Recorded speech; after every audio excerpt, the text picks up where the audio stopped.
Hi, my name's Grace, and I'm going to be doing my speech on toxic masculinity. No matter who you are, where you are, or what you do in your day-to-day life, seeing toxic masculinity is something that is painfully common amongst all of us. Knowing what I know now through my research, I really have been able to see that something as big as toxic masculinity can be combated. It can be helped because it is harmful, and seeing this for what truly is can be one small step to something larger than before. Now, what is toxic masculinity? Toxic masculinity is defined by adherence to traditional male gender roles that consequently stigmatize and limit the emotions boys and men may comfortably express while statusing other emotions such as anger. If I would have known that one of my closest friends couldn't feel what he wanted to feel around me because of this toxic masculinity culture, I could have helped him. I could have been there for him before I lost him for good. He was someone special to me, and if I would have known about how I can help like I can do now, things would have been different, not only for me, but for him as well. The toxic masculinity is something that can really affect anyone and everyone around us. When that is finally recognized, we can take it into our own hands to help those who are affected so that we can ultimately live in a better environment and place.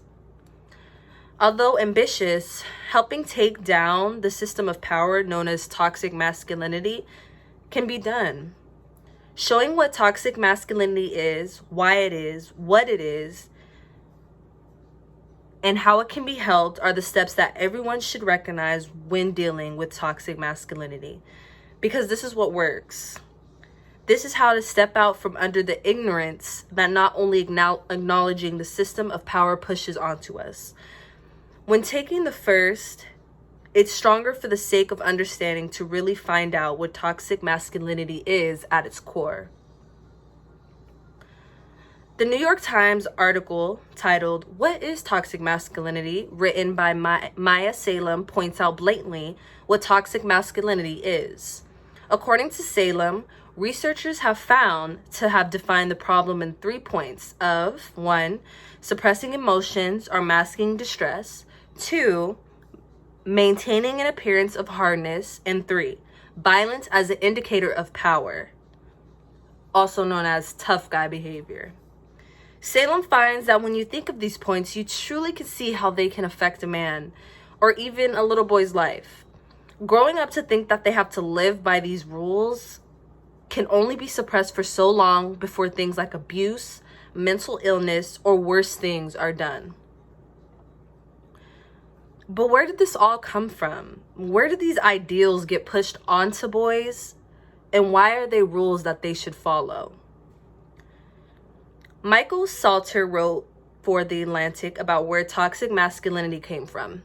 He writes, as quoted, "It was coined in the mythopoetic men's movement of the 1980s and 90s, motivated in part as a reaction to second-wave feminism. Though male-only workshops, wilderness retreats, and drumming circles, this movement promoted a mass spiritually to rescue what it referred to as deep masculine, a protective warrior masculinity from toxic masculinity. Men's aggression and frustration was, according to the movement, the result of a society that feminized boys by denying them the necessary rites and rituals to realize their true selves as a man." So, what does that mean? Why does that even matter? When you think of where this way of thinking and acting comes from, just think of how antiquated it is. The use of ritualistic retreats and drumming circles to protect them from being feminized is a way of thinking that went out the window when people picked up a book and read something for once. So what does that mean we can do? Ellen Hedrickson, PhD, wrote an article titled 4 Tips for How to Fight Toxic Masculinity, where she has points that I've found to actually be extremely helpful. She offers the solution of 1, offer a reality check. 2, be vocal about opting out of the man box. And 3, make clear that any activity is manly if a man is passionate about it. And lastly, 4, encourage multiple roles in relationships.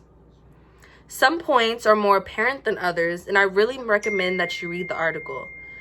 But the one tip that stood out to me was the very first one.